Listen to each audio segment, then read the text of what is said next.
너무 좋습니다. 한번 인사하세요.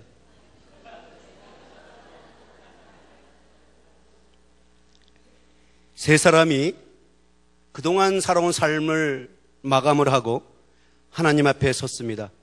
하나님께서는 그들의 삶을 보고 그동안 살아온 삶을 한 폭의 그림으로 그려서 보여주셨습니다. 그리고 이것이 그동안 너희들이 살아온 인생이다 라고 말씀하셨어요.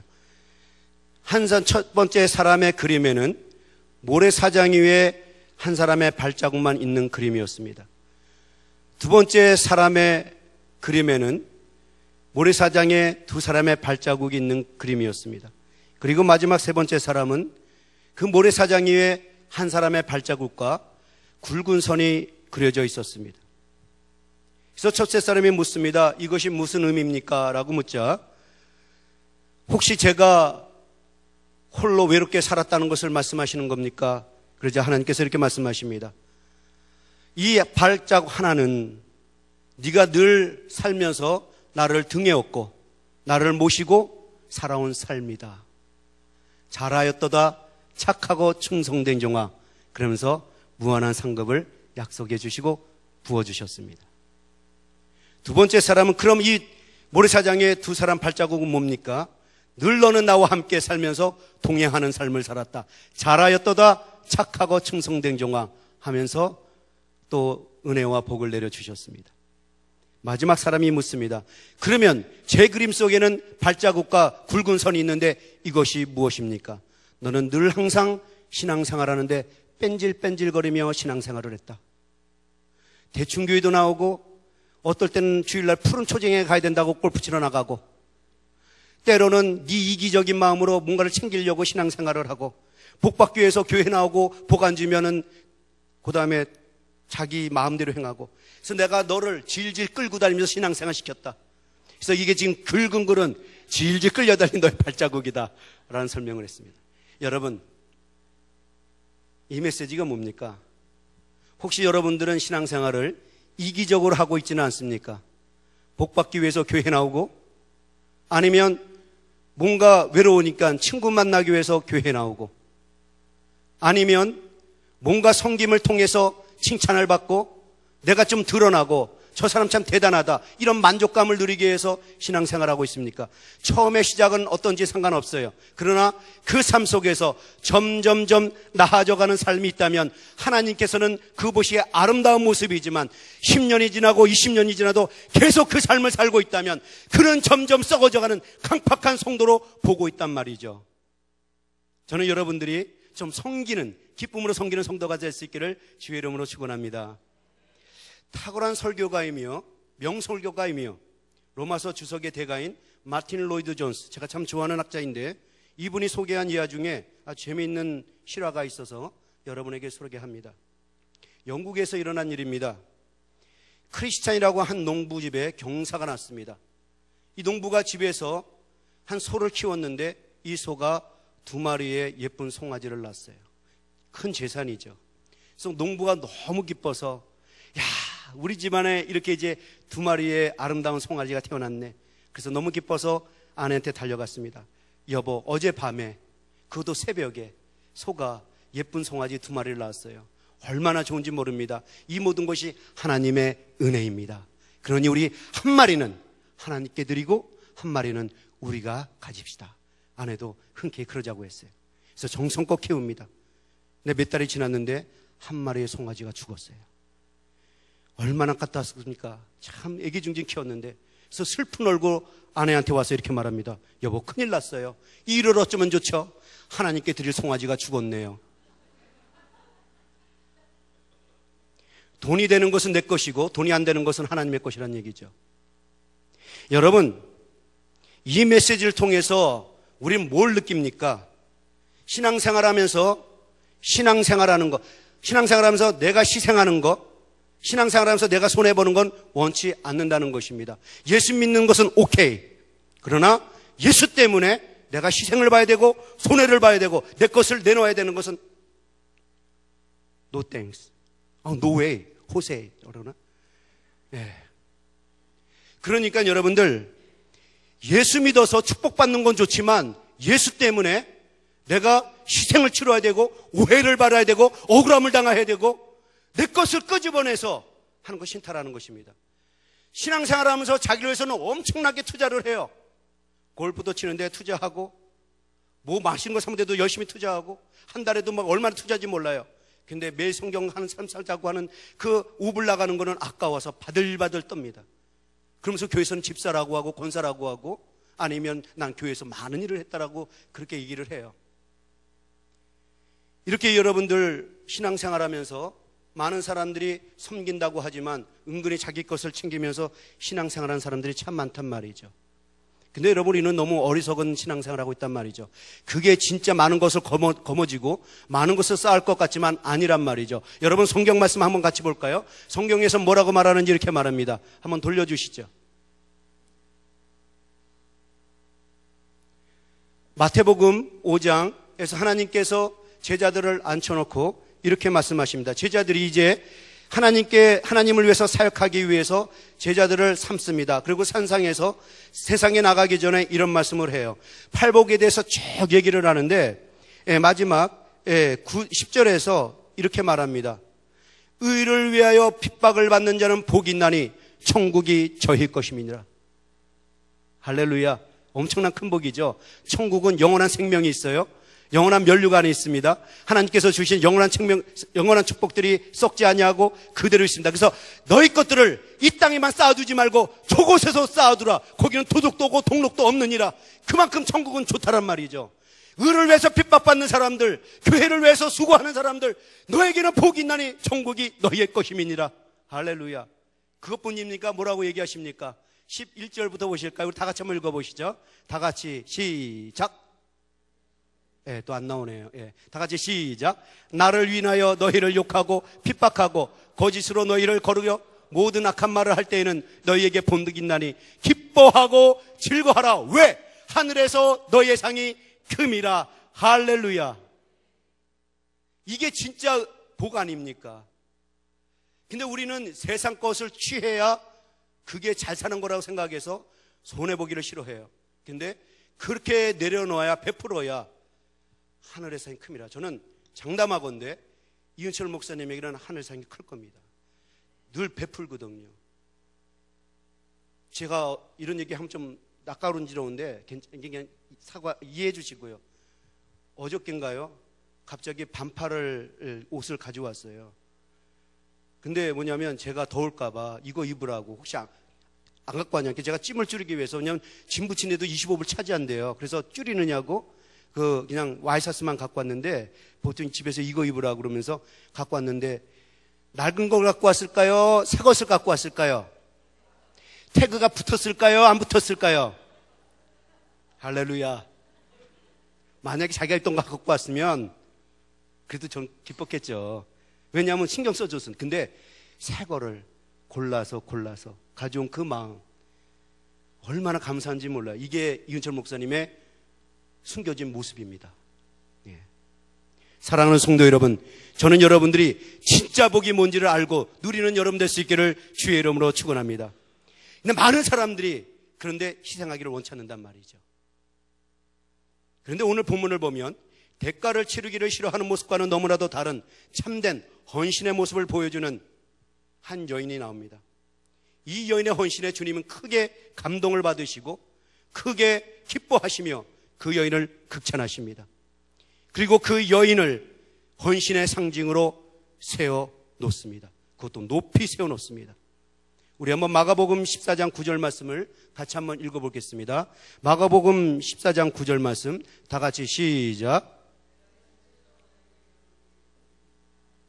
죄송한데 조금 좀 신경 좀 써주시면 감사하겠어요. 마가복음 마가복음 4장 9절 말씀, 14장 9절 말씀 그 전건데요. 잠깐 14장 9절 말씀 틀어주실래요? 그거 뒤로 돌려주세요. 9절 말씀. 다 같이 읽죠. 시작. 내가 진실로 너희에게 이르노니 온 천하에 어디서든지 복음이 전파되는 곳에는 이 여자의 행한 일도 말하여 저를 기념하리라 하시니라. 여러분, 대단한 축복 아닙니까? 놀라운 칭찬이며 축복 아닙니까? 이 여인을 복음이 전하는 곳때마다 전파한다라고 얘기를 합니다. 복음이 전하는 곳마다 이 여인의 이름을 나타나게 하겠다라는 거죠. 이것은 대단한 축복입니다. 여러분, 복음이 언제까지 전하라고 얘기하십니까? 세상 끝날 때까지. 그럼 복음은 어디에 전하라고 합니까? 온 땅 끝까지. 그러니까 무슨 말이냐면 주님 오시는 그날까지 온 땅 끝까지 복음이 전하될 때마다 이 여인의 이름도 함께 전해서 알려주고 높여주겠다라는 것입니다. 이 엄청난 축복 아닙니까? 극찬을 하셨어요. 내가 이 여인의 행위를 온 천하에 알리겠다라는 것입니다. 그래서 이 여인과 이 여인의 행위를 기억하게 하고 기념하게 하고 높여주겠다라고 얘기하고 있단 말이죠. 대단한 축복이에요, 여러분들. 성경을 보면요, 주님이, 하나님이 칭찬한 곳이 많아요. 하나 예를 들어서 신약을 보면 예수님이 내가 이만한 믿음을 보지 못하였노라 극찬을 하셨어요. 그런데 오늘 본문은요, 그 정도가 아니에요. 극찬뿐만 아니라 이 여인을 온 천하에 전해서 알게 하고 기념하겠다는 이 축복은 이 여인에는 없습니다. 그만큼 주님께 하는 헌신은 대단하단 말이죠. 사랑하는 여러분, 이 여인은 주님께 감동과 감화와 감격을 주는 이 극찬한 헌신을 했어요. 도대체 이 여인은 어떠한 헌신을 했기에 이렇게 하나님께 극찬을 받았는가? 저는 오늘 여러분들이 오늘 본문을 통해서 이 교훈을 받아서 여러분도 극찬을 받는 헌신할 수 있기를 주님의 이름으로 축원합니다. 자, 오늘 본문 말씀은 바리새인과 서기관들의 계획과 음모로 예수님이 잡혀서 십자가에 달려 죽기 이틀 전 베다니에서 일어난 사건입니다. 베다니에서 어떤 일이 있었냐면 예전에 예수님께서 한 문둥이 시몬을 고쳐주셨어요.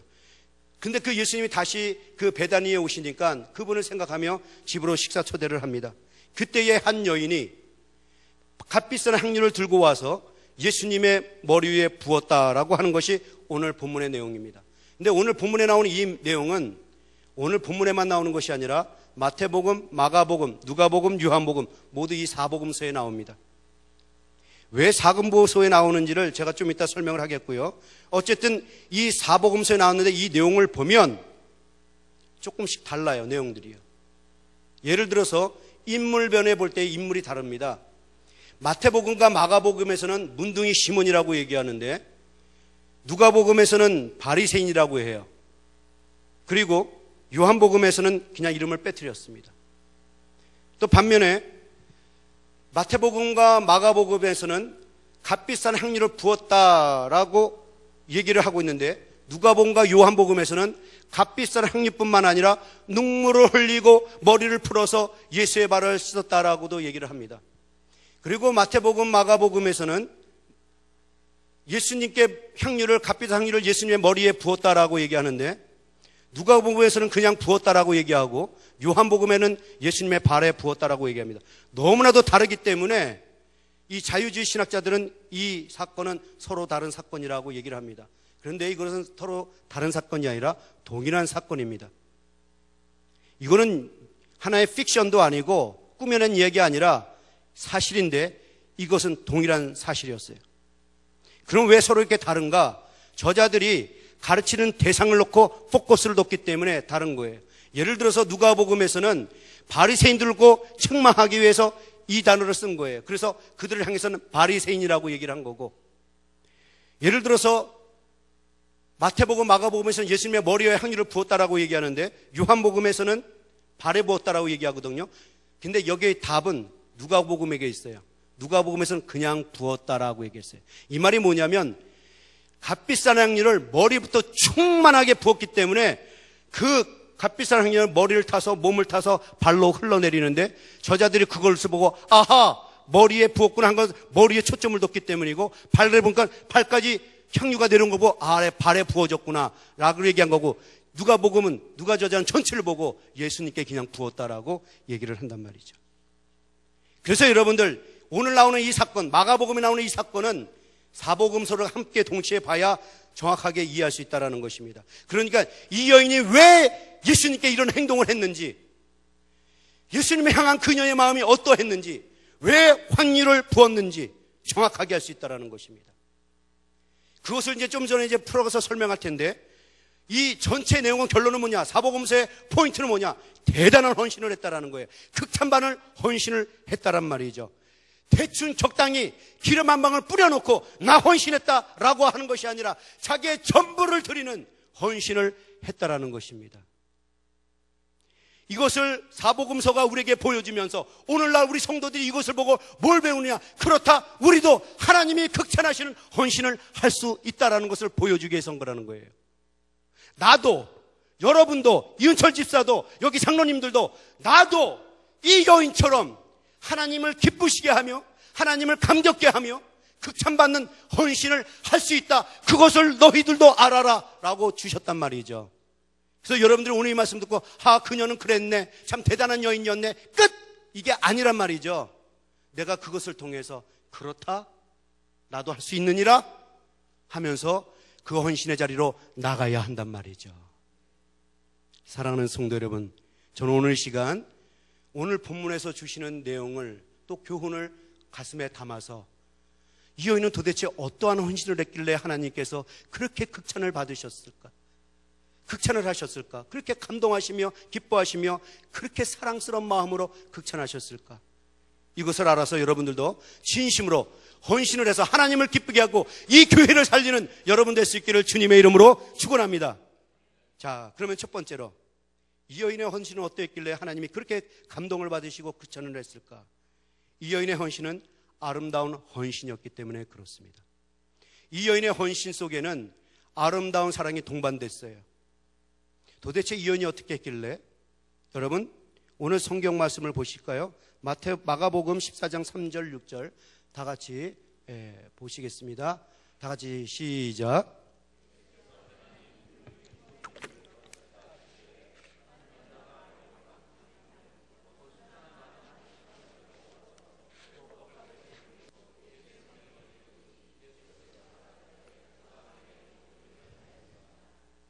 자, 여기서 여러분들이 주목할 단어가 매우 값진 향유라는 말과 내게 좋은 일을 하였다라는 말입니다. 매우 값진 향유라, 예수님이 값진 향유를 좋아했다라는 말이죠. 그럼 사람들이 이렇게 생각할 거예요. 역시 예수님도 별 수 없네. 싼 것보다는 좋은 것 좋아하시네. 싸구려보다는 값비싼 거 좋아하시네. 그렇게 오해를 하십니까? 지금 그런 의미로 얘기하려고 한 것이 아니에요. 값비싼 향 속에 담겨져 있는 그 마음을 얘기하려고 한 것입니다. 이해가 가시겠습니까? 여러분들이 만약에 10불짜리 선물하는 것과 100불짜리 선물할 때는 마음이 달라요. 100불짜리를 이렇게 선물할 때 자식들에게 100불짜리 선물해주는 건 아깝지 않아요. 아이가 만약에 졸업식이 있는데 나 옷 하나 사야 돼. 그런데 받고 야 우리 라스나 아니면 어디 싼데 여기 라스가 있는지 모르겠지만 그 10불짜리가 있거든. 거기 가서 한번 찾아보자. 그럴 부모 있으면 여기 손 들어보세요. 어느 부모가 마지막에 졸업식인데 10불짜리 주면서도 덜덜덜덜 떠는 부모가 어디 있어요? 악착같이 벌어서라도 자식을 위해서는 기꺼이 내는 게 그게 사랑이란 말이죠. 그러니까 지금 예수님이 그 말씀을 하는 거예요. 그 물질 속에 마음이 있다고 값비싼 향유, 그 말을 한 것은 그 안에 마음을 얘기하는 것입니다. 여러분들이 좀 더 이해하려면 제가 과부의 두렵던 얘기를 하면 되겠네요. 하나님께서 누구의 헌금을 기뻐하셨습니까? 과부의 두렙돈을 기뻐하셨어요. 왜 기뻐했을까요? 여러분들이 이해하려면 현대판으로 바꿔서 얘기하겠습니다. 바리새인들은 20만 불이 있는데 2,000불을 드렸어요. 그런데 이 여인은 20불이 전부인데 20불을 드렸어요. 근데 하나님은 그 20불을 더 좋아하셨단 말이죠. 왜냐하면 자기의 마음을 드렸기 때문에 그렇습니다. 기꺼이 마음을 다해서 드렸기 때문에 그렇습니다. 만약에 예수님이 물질만 생각했다면 그래도 20불보다 2,000불이 낫잖아요. 마음이 상관없이. 근데 예수님은 그 20불을 보고 기뻐했다라는 것은 그 마음속에 담겨져 있는 사랑을 보았기 때문에 그렇습니다. 그래서 예수님께서는 값비싼 향유를 드리는 그 여인을 보면서 너가 참 좋은 일을 했다. 이 헬라어 원문을 보면 참 아름다운 일을 했다라는 얘기입니다. 아름다운 일. 그러니까 예수님은 그녀의 행위를 참 아름답게 보신 것입니다. 너의 행위는 참으로 아름다웠다라는 것입니다. 그렇습니다, 여러분. 물질을 초월한 그녀의 사랑이 아름답다라는 것입니다. 물질보다 주님을 생각한 것이 더 아름답다라는 것입니다. 물질보다 예수께 아낌없이 내놓는 그 마음이 아름답다라는 것입니다. 주를 위해서 물질을 아낌없이 내놓는 그 마음이 아름답다라는 것입니다. 이게 사랑이라는 거예요. 여러분, 사랑은 계산하지 않습니다. 사랑은 따지지 않습니다. 만약 자식관계에서 계산을 따지기 시작하면 그 사람은 아주 인간적인 부모예요. 여러분, 주님은 그 헌신 속에 사랑이 동반된 거고 너무 아름다워서 참으로 좋은 일을 했다. 저는 저와 여러분들 이런 축복을 좀 받았으면 좋겠어요. 여러분, 만약 내가 사랑한다고 말하면서 그 사람을 위해서 내가 내놓는 것을 아깝게 여긴다면 실제로 사랑하는 것이 아니에요. 난 주님을 사랑한다고 말은 하는데 주를 위해서 헌금하려니까는 아까운 거예요. 모든 것이 주께로 왔으니 내가 주님께 드립니다. 그랬는데 20불이야. 안 되네. 보니까 5불 됐다. 할렐루야. 그러면서 내네. 또 때로는 돈을 적장하고 내놨는데 집에 오니까 아까운 생각이 들어요. 내가 그때 그게 아닌데 왜 뭐가 씌워가지고 왜 갑자기 그걸 냈지? 또 이렇게 생각하면 이거는 하나님을 사랑하는 게 아니란 말이죠. 여러분, 한때 여러분들이 사랑에 빠진 생각을 한번 해보십시오. 그 사랑한 사람을 위해서 어떻게 합니까? 저는 여기 누님도 아시겠지만 집안이 좀 어려웠어요. 그래서 미국에 공부하러 왔는데 100불 들고 왔어요. 그냥 무작정 온 거죠. 공부해서 내가 하나님의 말씀을 잘 알아야겠다. 신학교에서는 맨날 학자들 얘기만 공부하니까 깔바르트는 뭐고 폰나드는 뭐고 불트만은 뭐고. 근데 이게 막 깎아펴오는 거예요. 이렇게 하고 내가 어떻게 나중에 목회하고 복음을 전할까? 갑자기 하고 폰나드 얘기할 수는 없잖아요. 깔바르트 얘기할 수는 없잖아요. 여러분들하고. 그래서 답답해갖고 미국을 찾아와서 성경을 배우기 시작하는데 돈이 없으니까 또 공부는 해야 되겠고, 그래서 제가 방학을 껴갖고 왔어요. 그래서 방학 동안에 이제 미국에는 대학교 때 방학이 4개월 줍니다. 3개월에서 4개월 길죠. 그래서 저는 4개월 동안 아주 그냥 엄청 일을 했어요. 아침 7시부터 저녁 7시 세탁소에서 제가 이 바지를 데리는데 기막히게 데립니다. 지금도 와이사스요 칼같이 데려요. 그래서 여기 올 때도 아내가 어떻게 하겠습니까? 와이사스를 딱 빨아서 저한테 탁 줘요. 그럼 저는 데려가지고, 아내가 데리면 제가 마음이 안 놓여요. 왜냐하면 또 제가 잔소리 하거든요. 이게 지금 데린 거냐고, 이게 다시 빨아야 될 수밖에 없는 상황도 올 수 있죠. 그래서 제가 데리는데 그렇게 땀 흘려서 일하고 모은 돈을 또 밤에 끝나자마자 레스토랑에 가서 한국 식당에 가서 접시 닦기 하고 12시에 들어옵니다. 그럼 파김치가 돼서 눕는데 그때 저는 이런 생각이 들어요. 한국에서 내가 전도사 할 때 무조건 성도한테 새벽기도 나와야 된다. 아무 의미 없는 거예요. 그게 호응을 친 거예요. 그런데 내가 이렇게 힘들어 보니까 새벽기도 나서 기도한다는 게 이게 얼마나 큰 헌신인지를 알게 됐어요. 그걸 알면서 복음 전하니까 더 은혜가 되더라고요. 그래도 내가 신앙 끊을지 않기 위해서 파김치가 돼도 무릎 꿇고, 하나님 미국 땅에 보내주셔서 감사합니다. 또 이렇게 살게 해주셔서 감사합니다. 일할 수 있게 해주셔서 감사합니다. 일할 수 있는 힘 주셔서 감사하고, 그리고 자요. 또 아침에 새벽에 일어나서 한 서너 시간 자고 또 일어나서 또 일하고, 그렇게 해서 몇천 불을 모으면 그걸 가지고 이제 등록금을 써요. 근데 감사하게도 이제 공부하다 보니까는 또 제가 우수한 성적을 받아서 학교에서 장학금을 줬다는 그런 유명한 이야기가 있습니다. 근데 제가 공부할 때 이 돈이 아까워서 바들바들 떨었어요. 그러다가 이제 필라델피아에서 아내를 소개받고, 한 여자를 줬는데 지금의 제 아내죠. 한국 나갔는데 얼마나 이쁘고 아름다운지 제 모든 거를 다 주고, 제가 필라델피아에 있을 때 그 돈을 아끼려고 밥하고 고추장 하나 넣고 먹었어요. 매운 거 먹고 느끼하니까는 매운 거 먹기 위해서 그랬는데, 그러니까는 이 필라델피아에 그 짬뽕을 맛있게 하는데 있죠. 근데 거기도 못 갔어요. 돈을 아끼느냐고. 왜냐면 이거 없으면 학비를 못 다니까는 책도 사야 되고.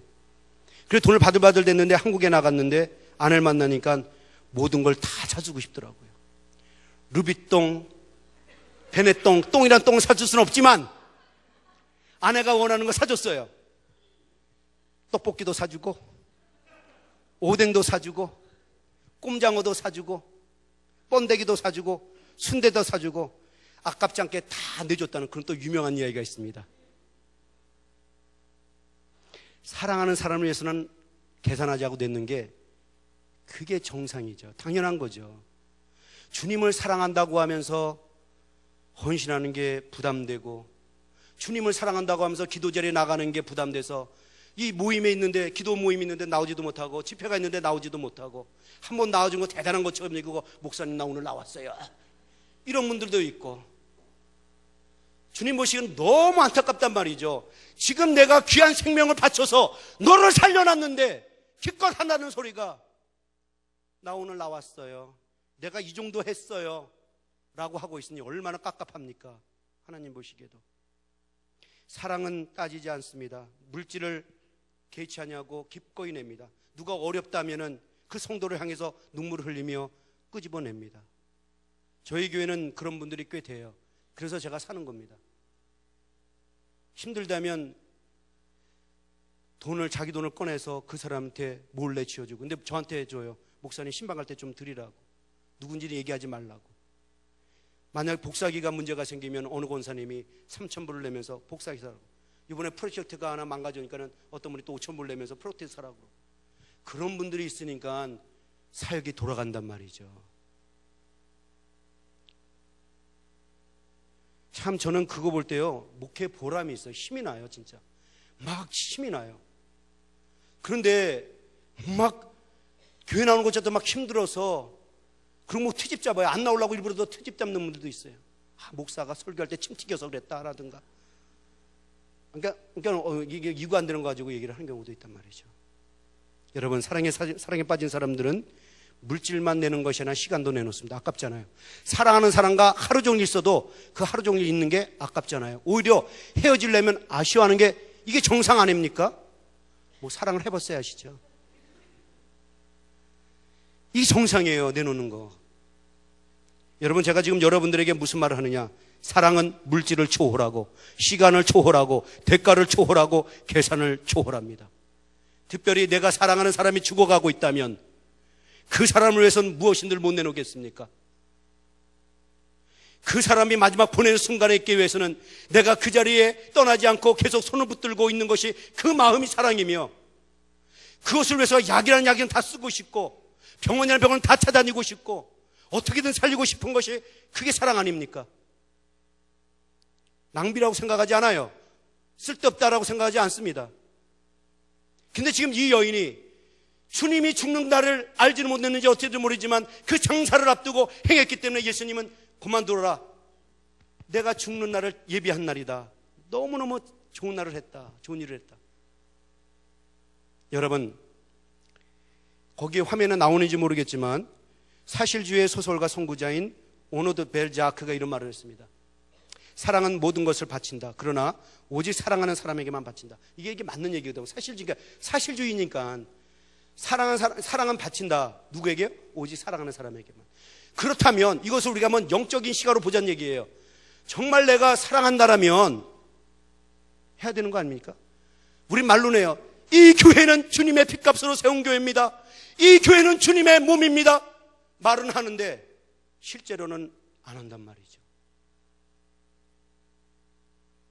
사랑하는 성도 여러분, 여러분들은 극찬받는 축복을 받는 그런 헌신할 수 있기를 주님의 이름으로 축원합니다. 사랑하지 않는 사람, 그런데 보세요. 사랑하지 않는 사람은 이 물질, 시간 이런 걸 드리는 걸 굉장히 아까워해요. 쓸데없이 드린다고. 어느 성도님이 저한테 찾아와서 목사님 막 은혜를 받아갖고, 근데 제가 11조를 하고 싶은데요, 제가 지금 못해요. 이해해 주세요. 그래서 왜 그렇습니까? 했더니 남편이 예수를 안 믿는데요, 남편이 물질을 잡고 있거든요. 근데 그거 허락받아야 돼요. 근데 내가 싸우면서까지 나올 자신이 없네. 그래서 내가 싸우면 안 되죠. 어떤 분이, 내가 여기 있는 일이 아니고 제가 한국에서 사역할 때였어요. 한국에서 저는 81년도에 신학대학교 들어가서 그때부터 사역을 했기 때문에. 근데 제가 이제 전도사로 있을 때인데 한 집사님이 여기가 그렇게 멍들어 갖고 왔어요. 근데 왜 그랬냐고 물어봤더니 이제 토요일날, 한국에는 이제 금요일날 철야 기도가 있잖아요. 그래서 토요일날 이제 집으로 돌아가는데 이분이 은혜를 받았는지 토요일날 늦게까지 기도하고 갔어요. 근데 남편은 토요일날 출근을 해야 되는데 아내가 안 들어온 거예요. 그래서 주일날 싸움이 붙은 거예요. 예수 믿으면 똑바로 믿으라고, 가정을 돌보지 않으라고. 그게 예수님이 그렇게 얘기했냐고. 꼭 믿지 않는 사람들은요, 예수님이 그렇게 가르쳤냐고 물어보거든요. 그러니까 이제 아내는 또 들은 얘기는 있어서 꼭 은혜 받을 때 시험 드는 일이 온다고. 그러니까 뭐냐면 시험탄을 물러가라 그랬다가 한 대 맞은 거예요. 그래서 제가 전 직설적이거든요. 잘 맞으셨습니다. 여러분, 성경이 뭐라는지 아세요? 예수 믿는 사람이 자기 친족조차 돌보지 않으면 믿지 않는 자보다 더 악한 자요 배역한 자라고 얘기했단 말이죠. 그러니까 우리 가정을 돌봐야 돼요. 그래서 지혜롭게 신앙생활하면 그분도 옆에서 그 신앙이 따라왔을 때 기다려 달라고, 내가 기다리겠다고, 그리고 여러분들 지사님도 기다리셔야 된다고 그랬거든요. 근데 믿지 않는 사람들은 쓸데없다고 생각하거든요. 아깝다고 생각을 하거든요. 그런데 그런 사람이 바로 오늘 본문에 나옵니다. 바리새인들이 보고 예수님께 드리는 그 연애 행위를 보고 너무 아까운 거예요. 그 아까움을 보고 예수님이 뭐라고 하는지 한번 보시죠. 오늘 본문 말씀 누가복음 7장 44절에서 47절 말씀을 우리 한번 다 같이 읽어보겠습니다. 다 같이 시작.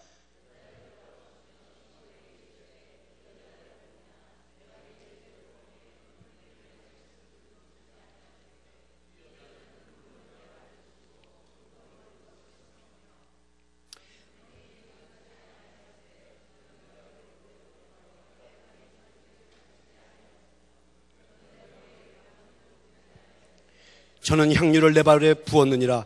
이는 저의 사랑이 많음이라. 할렐루야. 그래서 여러분, 제가 누가복음도 봐야 한다는 게 그거예요. 마태, 마가, 누가복음을 봐야 그 상황을 알 수 있는 거예요. 지금 이 누가복음은 바리새인을 놓고 책망한 거예요. 아, 그래, 네가 좀 은혜를 받았다, 도움을 받았다 해서 나를 집으로 초대했니? 그런데 너는 나를 집으로 초대했지만 나에게 발 씻을 물을 주지도 아니하고. 그 당시에는 여러분들, 저도 팔레스타인에서 공부했지만 늘 발에 먼지가 쌓여요. 근데 그 당시에는 어떻게 더 했겠습니까? 내 발에 먼지가 없었는데 그 발 씻을 물도 주지 않았지만 이 여인은 무릎을 꿇고 눈물을 흘려 머리로 자기를 풀어서 내 발을 씻겼느니라. 너는 내 입에 입을 맞추지 않았지만 이 여인은 먼지 추성인 내 발에 입을 맞췄느니라. 너는 내게 그 값싼 감람유도 주지 않았지만 이 여인은 아주 값비싼 향유를 내게 쏟아 부었느니라. 어느 게 진짜 사랑이고 어느 것이 진짜 헌신이냐라고 묻는 것입니다. 우리는 생색을 내요. 척척한단 말이죠. 내가 이렇게 했다, 이렇게 했다 척척을 하는데 주님은 그때 그렇게 말씀하시는 거예요. 네가 진심으로 그렇게 했느냐? 이 여인은 이렇게 진심으로 했다. 이가 내를 더 사랑함이 큼이니라 라고 했단 말이죠. 사랑하는 성도 여러분, 이 여인은 주님 앞에 엎드려 눈물을 흘리며 그 감격과 감사하며 머리를 풀어서 씻기고 예수님의 발에 이마를 맞추고 향유를 부었습니다. 여러분, 헌신은 무엇입니까? 내가 섬기는 그분을 위해서 나를 쏟아놓는 것입니다. 헌신은 내가 그분을 사랑하기에 나를 드리는 것입니다. 내가 그분을 사랑하기에 물질을 드리고, 내가 그분을 사랑하기에 마음을 드리고, 내가 그분을 사랑하기에 시간을 드리고, 내가 그분을 사랑하기에 열정을 드리는 것입니다. 아내를 사랑한다고 하면서 맨날 시키기만 하고 자기 무슨 몸종인지 시키는 남편들도 있고, 아내는 남편을 사랑한다고 하면서 늘 바가지 긁고, 이건 섬기는 게 아니라는 거죠. 배려하고 좀 세워주고, 이게 헌신인데 오늘 주님께 이 여인은 그렇게 했단 말이죠. 그래서 극찬을 받았어요. 사랑하는 성도 여러분, 저는 여러분들이 오늘 이 여인처럼 헌신해서 참 여러분의 가정도 살리고 여러분의 교회를 살릴 수 있기를 주님의 이름으로 축원합니다. 자, 이 여인의 행동을 지켜보던 바리새인들이 기분이 나빴어요. 이 여인이 예수님께 값비싼 향유를 붓자 그 행동을 본 이 바리새인들이, 야, 그것을 팔아 돈으로 만들어서 가난한 자에게 주었으면 더 좋았을 것을. 맞는 말이에요. 바람직한 말입니다. 그렇죠. 그것을 팔아서 돈으로 만들어서 가난한 자를 돕는 것. 그런데 예수님은 그들의 마음을 속셈을 알았어요. 그 돈을 챙기려고 하는 걸 알았어요. 근데 예수님은 그걸 드러내지 않냐고 이렇게 말씀하십니다. 마가복음 14장 6절 7절 말씀. 예수께서 가라사대 그만두어라. 너희가 어찌하여 저를 괴롭게 하느냐? 저가 내게 좋은 일을 하였느니라. 가난한 자들은 항상 너희와 함께 있으리라. 아무 때라도 원하는 대로 돌 수 있거니와 나는 너희와 항상 함께 있지 아니하리라. 저가 내 장례를 미리 준비하였느니라. 여러분 이 말씀 뭔지 아십니까? 그렇다, 가난한 자 도와라, 어려운 자 도와라, 구제하라. 그것이 내가 바라는 바다. 그러나 하나님께 드릴 것이 있고 가난한 자에게 줄 것이 있고 하나님께 드릴 때가 있고 가난한 자에게 드릴 때가 있다라는 것입니다. 그때. 그러니까 여러분 이런 말이에요. 내가 건강할 때, 내가 물질이 있을 때, 내가 시간이 있을 때, 내가 능력이 있을 때, 내 육신이 온전할 때, 그때 섬기지 않으면 하고 싶어도 못할 때가 있다라는 거예요. 내가 그때 그랬을 걸. 무슨 의미가 있습니까? 여러분, 때로 제가 이제 남편들이 안 나오는 가정들이 많아요. 그래서 제가 신방을 갑니다. 목사니까 그래도 정정하게 맞아줘요. 그럼 제가 아주 친절하고 정중하게 얘기해요. 우리 좀 아내하고 손잡고 나면 얼마나 좋습니까? 얼마나 기쁜지 모르겠어요. 얘기했더니 그분이 이렇게 합니다. 좀 기다려 주십시오. 아직 때가 아닙니다. 그분이 때야. 그럼 사는 말씀, 나는 아직 좀 생활이 안정이 되고 좀 어느 정도 벌어놓고 마음의 여유가 있을 때 그때 나오겠습니다. 그때를 기다려 주십시오. 그때는 제가 어떻게 해야 돼요? 아멘하고 받아들여야 됩니까? 때는 하나님이 정하시는 거예요. 나중에 멸망당해서 제가 그분한테 단도직입적으로 얘기했어요. 선생님이 오늘 돌아가실지 아니면 오래 사셔도 예수님이 언제 오실지 모릅니다. 선생님은 기분 나쁠지 모르지만 저는 목사로서 이거를 해야 제 의무를 하는 것입니다. 왔는데 구원에 대한 얘기도 안 하고 가면 저는 하나님께 책만 받습니다. 그래서 저는 이 말을 반드시 합니다. 선생님, 오늘 때입니다. 그것이 오늘 때입니다. 벌어놓으면 얼마큼 벌어놓겠습니까? 그 기준은 어디입니까? 그거는 받으면 이 물질은 소금 같아서 먹으면 계속 짭니다. 큰 돈을 벌면 더 없어질까봐 더 안 달라고 전전긍긍하는 게 우리의 모습이에요. 그래서 그분한테 그 얘기를 했습니다. 여러분, 헌신에는 때가 있습니다. 그게 바로 오늘 이 시간대입니다. 새벽기도 때가 설교했죠. 사랑은 지금 바로 실천하는 것이라고. 여러분, 그리스에 이런 동상이 있어요. 한번 화면을 봐주시면 감사하겠습니다. 흉측한 동상 같죠? 어깨와 발에는 날개가 있고 앞머리에는 머리카락이 무성하고 뒷머리는 대머리인 아주 이상한 사람의 모양입니다. 그리고 그 동상 밑에는 이런 글이 쓰여져 있습니다. 그대의 이름은 무엇인가? 나의 이름은 기회위다. 기회. 여러분, 이 사진이 지금 뭘 의미하는 거냐 하면 어깨에 발에 날개가 붙었다라는 것은 기회는 순식간에 왔다가 간다라는 거예요. 언제 왔는지 언제 날아간지 모를 정도로 기회란 순식간에 왔다가 간다라는 것입니다. 그래서 성경은 세월을 아끼라 이런 얘기를 하잖아요. 그리고 앞머리에 머리카락이 많은 것은 기회가 왔을 때 빨리 잡아야 하고 반드시 잡아야 한다는 얘기를 하고 있는 것입니다. 뒤에 대머리라는 것은 잡고 싶어도 잡을 수가 없다는 것입니다. 기회를 놓쳐버리면 후회도 소용없단 말이죠. 그렇습니다, 여러분. 기회는 지나갑니다. 오늘 헌신하지 않으면 늦을 수 있어요. 바로 오늘 이 시간부터 그래, 내가 이제부터 하나님을 사랑하니까 사랑으로 먼저 헌신할 마음 가져야 되겠다. 시작할 수 있기를 축원합니다. 둘째, 이 여인이 어떤 헌신을 했길래 주님은 그렇게 기뻐하셨는가? 겸손의 헌신을 했기 때문에 그렇습니다. 이 여인이 주님 앞에 나와서 향유를 뿌리는데 값비싼 향유만 뿌린 것이 아니라 누가복음을 보면 무릎을 꿇고 눈물을 흘리고 머리를 풀어서 씻겼다라고 그랬어요. 이것은 여러분 뭔지 아십니까? 사람들이 보든 안 든 상관없이 체면 차리지 않냐고 했다라는 거예요. 그러니까 주님 앞에 무릎 꿇고 드렸다라는 것은 자기의 체면, 자기의 자존심, 자기의 인격 다 내려놓고 했다라는 것입니다. 그런 헌신이었기 때문에 주위에서 빈정댔어요. 왜 저렇게 하느냐? 수근수근대고 손가락질하고. 그래도 이 여인은 그냥 아무 없이 헌신했어요. 이게 겸손의 헌신이라는 것입니다. 겸손의 헌신은 누가 옆에서 뭐라 그래도 그냥 묵묵히 합니다. 여러분들 이 사람을 보십시오. 주위에서 지금 막 비난을 합니다. 손가락질하면서 왜 저렇게 헛된 데 쓰냐고, 낭비라고, 왜 저렇게 지금 그것을 팔아서 가난한 사람 나눠주지, 옳은 말만 짝짝하면서 막 지적질하고 있는 거예요. 그런데 이 여인은 아무 말 없이 묵묵하게 주님 앞에 엎드려 눈물을 흘리며 예수님을 시켰습니다. 자기가 하는 일에 어떠한 변명도 하지 않았어요. 자신의 정당성을 주장하지도 않았습니다.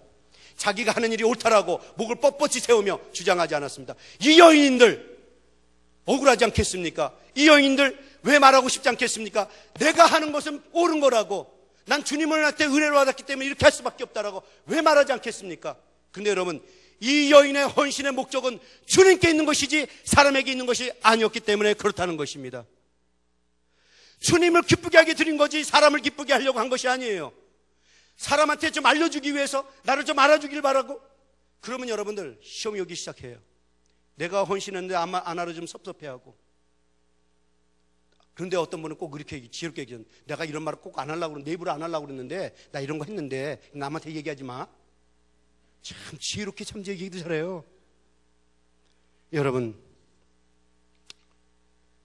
예수님의 향한 헌신은요, 그냥 자기의 모든 것을 그냥 말없이 드리는 것입니다. 예수를 향한 헌신, 참다운 헌신은 오직 전부 하나님께 집중하는 것입니다. 사람의 마음에 집중하는 것이 아니에요. 그래서 들리지 않습니다. 이 말을 바꿔 말하면, 만약에 여러분들이 사람에게 집중하면 떠들게 돼 있어요. 자꾸 말로 떠들게 돼 있습니다. 사랑하는 성도 여러분, 저는 오늘 목회자의 심정으로 여러분에게 당부를 합니다. 헌신을 할 때 때론 억울함을 당할지라도, 때로는 오해를 받을지라도, 때로는 답답할지라도, 때로는 상처되는 말을 들지라도 이 여인처럼 오직 여호와 하나님을 영화롭게 하는 데만, 주님을 기쁘게 하는 데만, 주님께만 드리는 데만 집중할 수 있기를 주님의 이름으로 축원합니다. 왜 안 그렇겠습니까? 하나님을 섬기다 보면 여러 가지 응어리지는 사연들이 많이 생길 것입니다. 내가 교회에서 이 직분 저 직분 맡아서 일하다 보면 참 억울하고 분할 때도 있을 거예요. 나는 시간 맞춰 못 맞춰 일하는데 정말 말도 안 되는 소리를 들을 때도 있고, 정말 변명하고 싶은 억울한 소리를 들을 때도 있을 겁니다. 어처구니 없는 말을 들을 때도 있을 거예요. 그러나 진심으로 하나님을 섬기는 자라면 그 입을 사람에게 벌지 않습니다. 제가 하나 예를 드는데, 제가 얘기 나누다가 인철 목사님한테 이런 간증을 했어요. 제가 처음에 사역을 했을 때 한 3년 됐나요? 제가 신방을 어느 가게 신방을 갔는데 그분이 감사원금을 주더라고요. 신방 감사원금. 목사님 쓰세요 하고 주시더라고요. 제가 그것을 교회에다 그대로 바쳤어요. 그랬더니 재정부장이 이거 목사님 쓰자고 하던데 이걸 교회에다 냅니까? 아닙니다. 이건 신방이니까 하나님께 드리는 겁니다. 드렸어요. 근데 그분이 한 달마다 꼭 자기 집에 가게 오라는 거거든요. 그러니까 그분은 목사님이 와서 예배 드리는 걸 너무 좋아해요.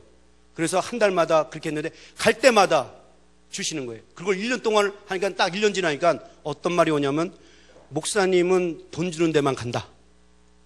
얼마나 속상해요. 그리고 목사님 그 돈을 잘 챙긴다. 그러니까 저는요, 막 이렇게 말씀을 사역하면서 막 성들이 다 좋아할 줄 아는데 이건 내 착각이었던 거예요. 이게 나를 좋아하는 게 아니라 나를 싫어하는 사람도 있었네. 제가 교수로 나가려고 그러다가 이제 목회를 하면서 처음으로 경험한 거, 어려움. 처음에는 막 너무 좋고, 성도 우리 목사님 참 말씀도 좋고 그래 좋다. 막 하다가 어느 날 갑자기 4년째 딱 됐는데 목사가 돈만 바라보고 목회한다. 여러분요, 솔직히 죄송합니다. 목사님, 내가 지금 담임 목사 아니까 진짜 다 내려놓고 가고 싶더라고요. 내가 전도 나도 몸 바쳐, 시간 바쳐, 열정 바쳐, 어디 안 가고 그냥 열심히 설교 준비하고 전했는데 어떻게 이렇게 얘기할 수가 있는가. 그런데 그래서 제가 그 집사님한테 얘기했어요. 누가 그렇게 얘기하시냐고, 얘기해달라고. 얘기를 안 해요. 꼭 그런 분들 있죠. 누가 그러는데 라든가, 다 그렇다라든가, 아니면 자기가 하고 싶은 날을 누가 그러던데 라고 하는 분들도 있어요. 근데 어쨌든 끝끝내 얘기 안 하셔요. 근데 제 순간에 아내가 제 그 모습을 보고 저한테 야단을 치더라고요. 당신은 왜 인간적인 방법으로 해결하려고 그러냐고. 내가 너무 속상하니까는 알겠는데 그냥 하나님께 기도하라고. 근데 그 소문이 점점 커지니까, 처음에는 몇 사람한테 기들렸는데 누가 그랬대 누가 이게 몇 사람 들으다 나중에 커지니까 재정부장님이 딱 나서가지고, 그 안수희 쌤 나서갖고 야단을 치신 거예요. 지금 목사님이 이렇게 헌금 받으면 하나님께 드리고 있다. 그런 얘기를 어떻게 부장이 또 나서 얘기합니까? 근데 그런 얘기가 오니까 딱 한마디에 잠잠하여 지더라. 주님께서 잠잠케 해주신 것이에요. 그렇습니다. 여러분, 우리가 생각하다 보면 억울할 때 있어요. 진짜 속상할 때 있어요. 내가 이런 차라리 이 꼴로 안 보려면 교회 떠나지. 그때 여러분, 그것은 내 교만이고 내 잘하는 거 알고 거기서 무릎을 꿇으십시오. 기도하십시오. 그러면 또 하나님께서 더 좋은 곳으로 부어주시고 그분을 통해서 그 교회를 더 영적인 교회로 세워주실 것입니다. 사랑하는 성도 여러분, 오늘 여러분들은 묵묵히 사역할 수 있기를 축원합니다. 예수님의 십자가를 보십시오. 예수님이 고난을 지실 때 사람들이 막 조롱을 합니다. 야, 네가 하나님의 아들이냐? 그럼 내려와라. 막 조롱을 하는데, 심지어는 예수님 십자가 달릴 때 핍박을 하죠. 멸시를 하죠. 침을 뱉고 묘욕을 하죠. 예수님인들 왜 얘기하고 싶지 않습니까? 예수님인들 왜 그 자리에서 명령해서 다 죽이고 싶지 않습니까? 근데 예수님은 묵묵히 가만히 있었어요. 왜요? 내가 죽는 것이 이것이 하나님의 뜻이기 때문에. 그래서 묵묵히 그 사역을 감당하셔서 우리가 이렇게 살아서 하나님께 영광 돌리며 신앙생활 했던 사실 아십니까? 주님의 그 묵묵한 헌신 때문에 그렇습니다. 여러분의 묵묵한 헌신이 교회의 한 영혼들을 구원하고 살릴 줄로 믿습니다. 자, 세 번째로, 주님께서는 왜 이 연의 헌신을 감탄했을까? 감사의 헌신을 했기 때문에 그렇습니다. 이 여인이 눈물을 흘려가며 하나님께 헌신을 합니다. 왜 이 여인은 눈물을 흘렸을까?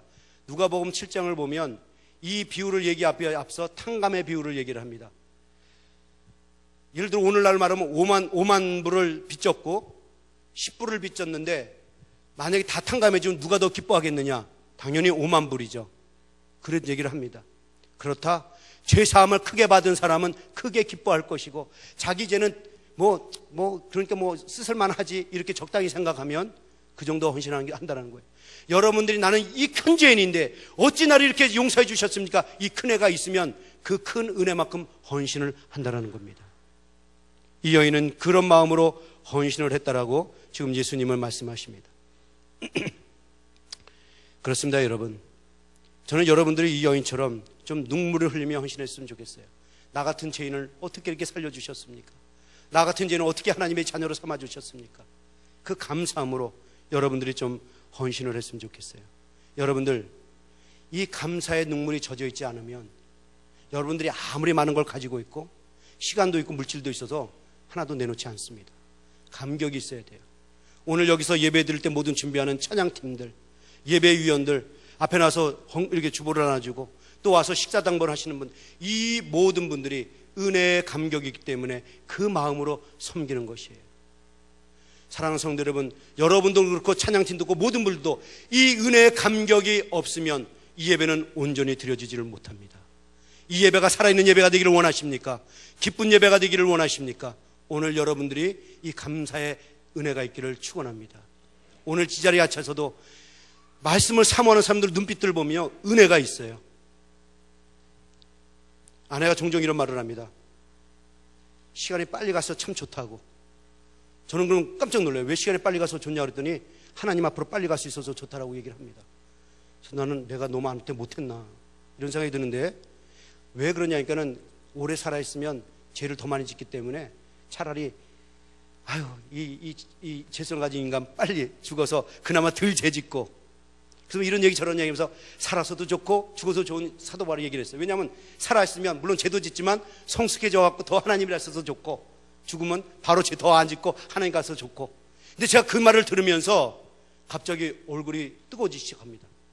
왜냐하면 과연 내가 주님 앞에 섰을 때 내가 목회를 어떻게 했는지 물으실 텐데 과연 나는 떳떳하게 말할 수 있을까? 갑자기 뜨끔하기 시작합니다. 너 수고했다고 하나님이 위로해 주실까? 여러분, 요한계시록 7장 17절을 보실까요? 다 같이 한번 읽어보시겠습니다. 요한계시록 7장 17절 말씀을 다 같이 읽겠습니다. 시작. 하나님께서 저희 눈에서 모든 눈물을 씻어 주실 것임이니라. 그렇습니다, 여러분. 우리가 하나님 앞에 선 날에는 하나님께서 우리 눈에서 흘린 눈물들을 씻어 주시는데, 근데 여러분 한번 생각해 보십시오. 내가 하나님 앞에 섰는데 하나님이 내 눈에서 씻어줄 눈물이 없다라면 여러분 어떻겠습니까? 주님을 위해서 감사의 눈물을 흘려본 적이 없고, 너는 나를 위해서 눈물을 흘려보지 않고, 교회를 위해서 눈물을 흘려보지 않고, 한 죽어가는 영혼을 위해서 눈물을 흘리지 않아서 나는 너에게서 씻을 눈물이 없다라고 말한다면 얼마나 부끄럽겠습니까? 여러분 눈에서 감사의 눈물이 흘려질 수 있기를 주의 이름으로 축원합니다. 감사가 있어야 돼요. 이 여인처럼 그 은혜 감속해서 눈물을 흘리는 그 은혜. 하나님, 우리 교회가 어렵습니다. 좀 도와주세요. 눈물을 흘리는 그 여러분의 어머니의 기도들, 그것 때문에 지금 이 교회가 지금까지 살아있다는 사실을 아십니까? 여러분들의 지금 오늘도 예배 시간에 제가 우리 목사님 방에 앉아있는데 기도 소리가 막 들려와요. 얼마나 힘이 나는지 모릅니다. 그분들의 기도가 있기 때문에 지금 이 교회가 23년 동안 부흥하고 있다는 사실을 아십니까? 그러기에 여러분들 이 눈물을 흘리며 기도하는 게 있어야 합니다. 저는 목회할 때, 목회 시작하기 전에 먼저 목사 안수를 받을 때 이런 기도를 드렸어요. 하나님, 내 눈에서 눈물이 마르지 않게 해주옵소서. 저는 제 아내하고 목사 안수 받을 때 얼마나 울었는지 모르겠어요, 그 자리에서. 근데 목사 안수 주시면 내가 우니까 같이 우시더라고요. 제가 왜 울었냐면 이런 생각 갑자기 드는 거예요. 죄인인 나가 뭔데 이렇게 살려주신 것만 해도 감사하고, 영원한 생명 주신 것 감사하고, 천국 백성 되어서 그 좋은 상급을 받게 주신 것만도 감사한데, 나에게 이렇게 하나님의 영혼들을 살릴 수 있는 이 목자의 삶을 주신 것 감사합니다. 이 생각이 이렇게 눈이 팍 돌더라고요. 내가 무엇이 간데 하나님이 핏값으로 세운 그 영혼들을 나한테 맡겨주셨습니까? 그 생각하니까 아내가 붙들고 눈물이 푹 흘렀어요. 그러면서 제가 거기서 그런 기도했어요. 하나님, 이 눈물 마르지 않게 하여 주옵소서. 이 눈물이 마르지 않아야 나는 제 목회에서 초심을 잃지 않고 목회할 수 있는 거예요. 그래서 저는 목회할 때 이 눈물이 마르지 말아야 합니다. 여러분에게도 섬길 때에 감사의 눈물 말라지 말아야 합니다. 하나님, 저 높으신 하나님 앞에 감히 설 수 없는 자를 서게 해주시고, 그 하나님의 존귀한 자로 삼아주시고, 하늘에 있는 그 무한한 상급을 나에게 상속으로 주시고, 하나님 오늘도 하나님을 향하여 아바 아바 찬양할 수 있게 해주신 그 하나님 찬양합니다. 감사하면서 눈물이 핑 돌아야 합니다. 내가 섬길 수 있도록 능력 주시고 물질 주시고 힘 주시고 건강 주신 것 감사해야 됩니다. 여러분 자녀들이 건강해지는 것 감사의 눈물을 흘리셔야 돼요. 이런 감사의 눈물이 내 심령 속에 가득 채워질 때 그때부터 헌신이 시작된단 말이죠. 마지막으로 예수님은 왜 이혼의 헌신을 극찬했을까? 자기의 전부를 쏟아놓는 헌신이었기 때문에 그렇습니다. 이 여인이 주님께 나올 때 온전한 순전한 나들을 가지고 나왔다고 성경은 말합니다. 순전하다는 건 오리지널 100%라는 얘기예요.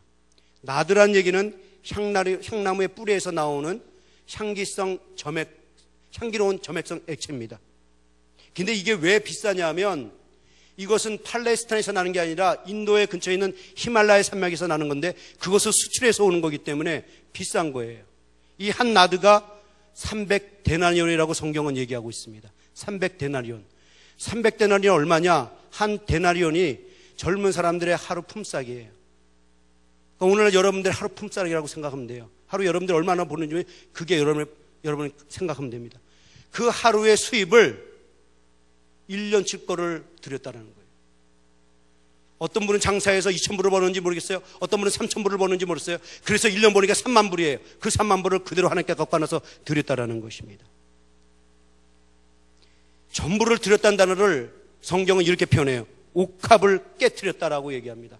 여러분 이 옥합을 깨트렸다는 데 주목하세요. 여러분 옥합을 깨트리면 그게 다 흩어졌는데 그걸 어떻게 부읍니까? 옥합을 깨트렸는데 박살나가지고 그게 다 유리 조각들이 있을 텐데 그걸 어떻게 예수님께 부어요? 여기서 옥합을 깨트렸다는 것은 마치 이게 그 술병 항아리처럼 돼 있는 그 목을 쳐서 더 이상 밀폐하지 못하도록 밀봉하지 못하도록 만들었다는 거예요. 여러분 이 순전한 나드가 가치를 가지려면 향기를 잃지 말고 점액성을 잃지 말아야 돼요. 그러면 항상 밀봉이 되어 있어요. 그러면은 이 여인이 헌신할 때 그 마귀를 빼고 조금 붓고 또 자기 남쪽에 또 쓸 때 붓고 낄 수도 있는데 아예 목을 쳐버려서 밀봉하지 못하게 만들어 놓았다는 겁니다.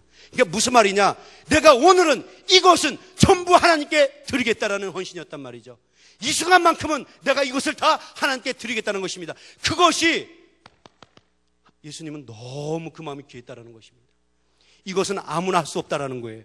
마가복음 10장 8절에서 예수님이 이렇게 말합니다. 저가 힘을 다하여 내 몸에 향유를 부어 내 장사를 미리 준비하였느냐. 저가 힘을 다하여. 이거는 힘쓰지 않으면 안 된다는 거예요. 애쓰지 않으면 안 된다는 거예요. 헌신은 저절되는 것이 아닙니다. 힘써야 되고 애써야만 할 수 있는 것입니다. 사랑하는 성도 여러분, 저는 여러분들이 이 서인은 좀 여인처럼 최선을 다할 수 있길 바랍니다. 말씀을 좀 정리하려고 그래요. 여러분 우리는 헌신할 때 문제가 뭔지 아십니까? 자기의 헌신의 선을 그어놓는단 말이죠. 이만큼 헌신하면 됐지.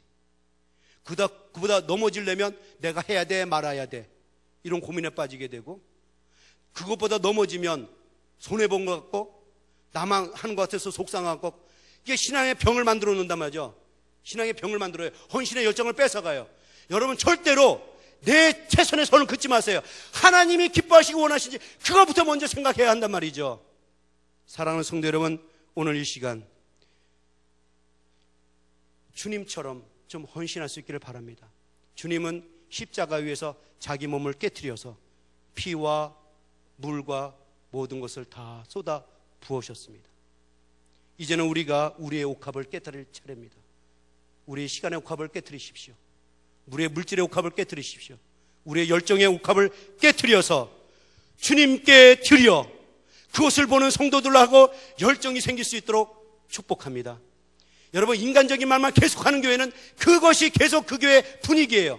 그런데 자꾸 이런 사랑 얘기, 헌신 얘기, 이 경건에 대한 얘기하면 인간적인 말은 쑥 들어가게 되어 있습니다.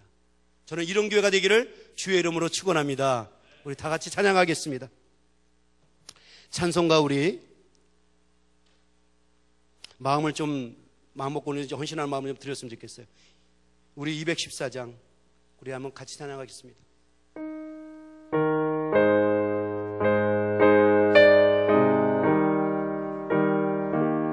내 모습 이대로 주봐도 없소서. 나 주의 도움을 받고자.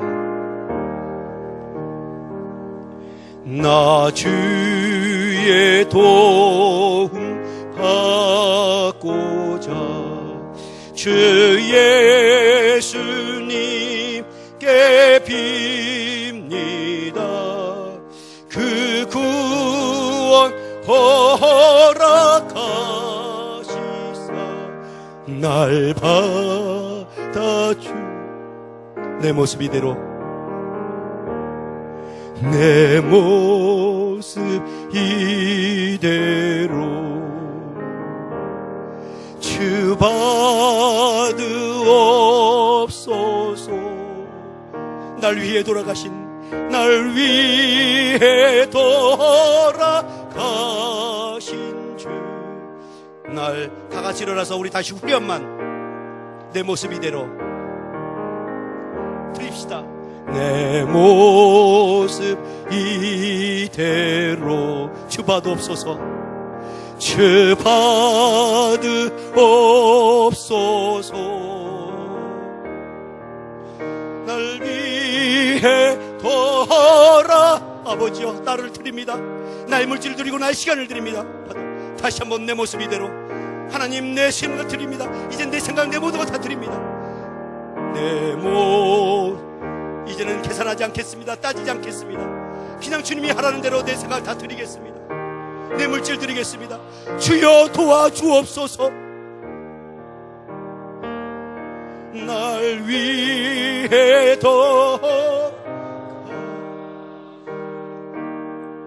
날 봐. 내 모습 이대로, 내 모습 이대로 주 받으옵소서. 날 위해 돌아가신 주 날 받으옵소서. 아멘. 우리 하나 더 하고 이제 잠깐 기도하고 마치겠습니다. 우리 두 손 들고 찬양합니다. 우리 옆에 분들하고 잠깐 먼저 손을 잡고 하는데 남의 와이프 손을 잡지 마시고 우리 한번 같이 손을 잡고 찬양합시다.